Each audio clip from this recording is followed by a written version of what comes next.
Hey there. Welcome to this deep dive, all about mastering English. It's going to be a good one. It is. We're going to explore some really powerful strategies that go beyond the usual, practice makes perfect advice. Totally. Yeah, learning a language can feel daunting, for sure. For sure. But think of this as like having your own personal language coach.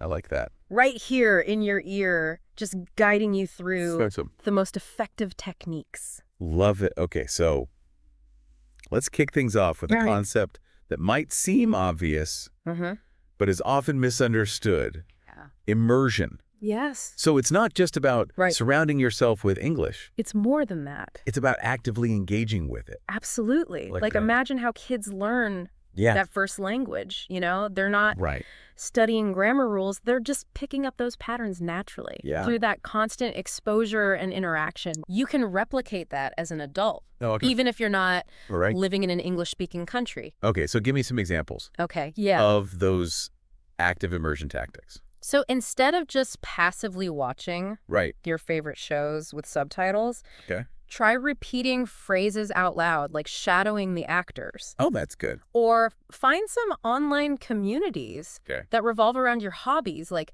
gaming book clubs, anything you're into, and participate in English. That's such a good point. It's about turning that passive consumption into active participation. Exactly. And if you can swing it, maybe dedicate 1 week to just changing one digital space to English. So maybe your phone this week, your Netflix next week, and so on. It's about that consistent challenge to yourself. All right, so we're immersed, we're engaging. Yeah. But then there's the vocabulary beast. How do we tackle that without drowning in flashcards? Rote memorization is the least effective way to learn vocabulary. So what should we be doing? What's fascinating is how much better our brains retain words when we learn them in context. So instead of those dreaded word lists, connect new vocab to things you're passionate about. I like that. Yeah. So if you love cooking, focus on culinary terms. Obsessed with space. Learn all the celestial vocabulary. I used to use this goofy technique where I would create these little stories or rhymes to remember tricky words. That's actually tapping into a powerful memory tool. Interesting. Our brains love making those vivid associations. Okay, cool. So moving on to something I think a lot of people struggle with. Pronunciation. Is it really that important? Good pronunciation isn't just about being understood. It's also about building your confidence. When you can say a word correctly, you're more likely to use it to participate in conversations. That makes sense. And those early pronunciation habits can be tough to break later on. So it's like building a house. You need that strong foundation. Precisely. And speaking of foundations, have you ever explored the International Phonetic Alphabet, or IPA? I have to confess, it's always seemed a bit intimidating to me. I understand that, but it can be a game changer for pronunciation. Really? Think of it as a secret code that unlocks the sounds of any language. Oh, wow. So let's say you're struggling with the infamous sound. The IPA visually shows you how to position your tongue, how to create that airflow. All right, I'm officially intrigued. I'm adding learn the IPA basics to my to-do list. I love it. Okay, so we've tackled immersion, vocabulary, pronunciation. Now let's talk about the big one, actually speaking English. Here's where it gets really interesting. It's natural to feel nervous about this, but the best way to improve is to simply dive in. I like that. Yeah, find opportunities to practice speaking as much as possible. But what if you're not living in an English-speaking environment? Those opportunities can be hard to come by. There are so many creative ways to get that practice. Like what? Language exchange apps, online communities, even talking to yourself in English throughout the day. It might sound silly, but it builds fluency and confidence. So if I'm walking around my apartment just narrating my day in English? You got it. I'm on the right track. You absolutely are. It's about creating those low-pressure opportunities to think and speak in English. And the more you do it, the more natural it becomes. Awesome. Yeah. Okay. So all right. That's a great start. I think we're ready to move on to. Okay, let's do it. Some more Sounds good. tips and tricks I'm ready. for mastering English. All right, let's go. Now, this might seem a little counterintuitive. Okay. But before we jump into writing, let's talk about listening. You're right. It does seem a little backward. Why is listening so crucial? Because truly understanding a language goes beyond just hearing the words. Okay. It's about picking up on nuance, tone, even cultural context. It's about becoming an active listener. So it's not just about comprehension. It's about really engaging with what you're hearing. Exactly. How can we get better at that? One powerful technique is to vary your listening input. Okay. So don't just stick to one accent or style of speaking. Right. Explore podcasts with hosts from different regions. Watch movies with diverse characters. Try audiobooks narrated by people with various backgrounds. It's amazing how much variation there is. Right. Within one language, I'm a podcast junkie. Yeah. And I've noticed how my ear has become attuned to those subtle differences. It's like a workout. Yeah. For your ears. I like that. And the more you train yourself to recognize those nuances, the more well-rounded your comprehension becomes. That makes sense. Okay, so we've covered immersion, vocabulary, pronunciation, speaking and listening. Yes. Now let's talk about something we can all do no matter where we are on our language journey. I agree. Writing. Writing is often overlooked, but it's a fantastic way to solidify what you're learning. So when you write, you're actively using grammar, vocabulary, sentence structure, which reinforces those concepts in your mind. I think a lot of people get intimidated by writing, feeling like they need to produce like perfect prose right off the bat. That's a common misconception. Is it? It doesn't have to be a masterpiece. Okay. Even short journal entries, notes, or even just jotting down your thoughts in English can be incredibly beneficial. So it's about getting comfortable with expressing yourself in writing. Exactly. Even if it's just for yourself. Exactly. And as you progress, you can start experimenting with different styles of writing emails, stories, even poetry. Wow. It's about finding what sparks your interest and using writing as a tool for exploration. I like that.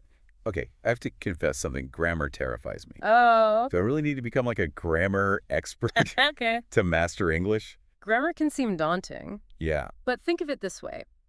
It's not about memorizing a million rules. It's about understanding the tools that help you communicate clearly and effectively.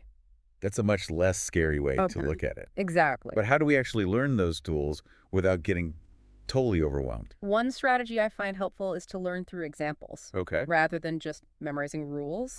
Analyze sentences from books, articles, or even movies and see how grammar is used in those real-life situations. So it's about understanding the why behind the rules, not just blindly following them. Exactly. And don't be afraid to use online resources. Websites like Grammarly and Khan Academy offer fantastic grammar lessons and exercises that can be super helpful. Perfect. We've covered so much ground here. Immersion, vocabulary, pronunciation, speaking, listening, writing, even grammar. It's a lot. It is. It's a lot to take in. It is, and it can feel overwhelming if you try to tackle everything at once. That's why setting SMART goals is so crucial. Okay, so let's break that down. SMART stands for specific, measurable, achievable, relevant, and time-bound. You got it. Okay. So instead of saying, I want to learn English, get specific. I want to be able to hold a 5-minute conversation about my favorite hobby in English within 3 months. Oh, that's good. That's specific, measurable, achievable, relevant to your interests, and time-bound. So it's about breaking down that big, daunting goal of learning English into smaller, more manageable steps. Precisely. And it's important to celebrate those milestones along the way. Each step forward, no matter how small, is a victory. Love it.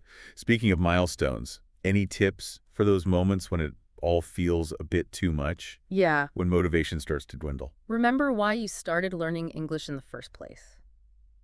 Visualize your goals, whether it's traveling the world, connecting with new people, or advancing your career. Those goals are your fuel. I like that. It's like that saying, our greatest weakness lies in giving up. The most certain way to succeed is always to try just one more time. Keep pushing, keep practicing, and you'll get there. Absolutely. And remember, language learning is a journey. Yes. Not a destination. I love that. There will be ups and downs, moments of frustration and moments of triumph. It's not about achieving some perfect level of fluency. It's about embracing that process of learning and growth. Exactly. And one of the best things you can do for yourself on this journey is to embrace your mistakes. Mistakes are inevitable, right? We all make them. Exactly. Instead of viewing them as failures, see them as valuable learning opportunities. Ask yourself, why did I make that mistake? What can I learn from it, and how can I avoid it in the future? So it's about shifting our mindset from fear of making mistakes to curiosity about learning from them. Precisely. And don't be afraid to ask for feedback. Oh, that's good. Whether it's from a teacher, a language partner, or a friend who's fluent in English, get comfortable with asking for corrections and explanations. Yeah. The more feedback you receive, the faster you'll improve. It's about creating that supportive learning environment where mistakes are seen as part of the process. Right. Not something to be ashamed of. Right. And remember, every mistake you make, every challenge you overcome brings you one step closer to fluency. So embrace those moments, learn from them, and keep moving forward. Okay, so we've talked about strategies, we've talked about mindset shifts, but now let's talk about why all of this effort is worth it. Right. Like, what are the real payoffs of mastering English? That's what I find so motivating, is that the benefits of fluency are so far-reaching. It's not just about language. It's about unlocking a whole world of possibilities. So sure. Okay, so let's start with the most obvious one. Yeah. Communication. Of course. It's no coincidence that English is often called the global language. Exactly. It bridges cultures, connects people from all corners of the world. Yeah. Opens up avenues for sharing ideas and experiences that would otherwise be inaccessible. I'm thinking about travel, like being able to confidently navigate new places. Yes. Have genuine conversations with locals. Uh-huh. And truly immerse yourself in different cultures. That's such a powerful experience. It is. And it's not just about leisure travel. Think about educational opportunities, international collaborations, or even just connecting with family and friends who speak different languages. Yeah.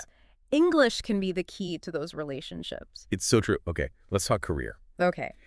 In today's globalized world, English fluency is an incredible asset. It's undeniable. It can open doors to job opportunities Right. that wouldn't be available otherwise, both within your own country and internationally. And even if you're not planning to work abroad, so many industries require English for communication with international clients. Absolutely. Or colleagues. It's essential. Knowing English can give you a competitive edge in almost any field. Yes. It demonstrates adaptability, a willingness to learn, and a global mindset that employers highly value. So it's not just about the language itself, it's about the skills and the mindset that come with learning it.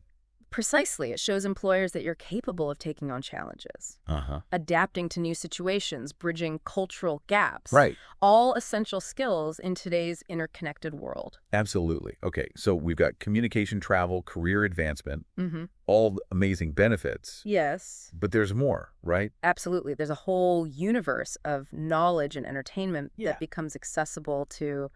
You think about books, movies, music, podcasts. Right. So much of that content is primarily in English. It's like opening up a whole new library of experiences and perspectives. You can explore different genres, dive into topics that interest you, engage with content from around the world.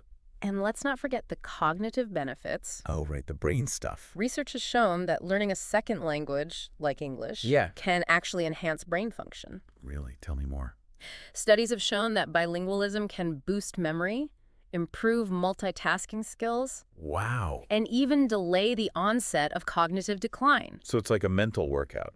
It is. That keeps your brain sharp and agile. Exactly. So learning English is not just good for your career and your social life. Right. It's good for your brain health, too. I'm sold.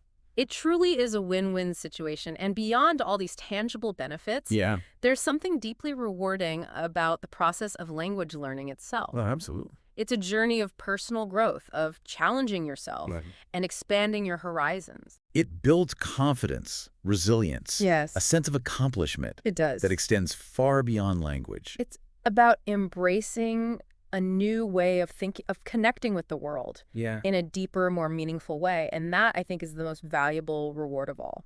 I love that this has been such an inspiring deep dive. It has. We've covered so much ground, from practical techniques and tools to the incredible personal and professional benefits that come with mastering English. We have. We've explored the power of immersion, the importance of building vocabulary strategically, the confidence that comes with good pronunciation, and the transformative effects of actively engaging with speaking, listening, and writing.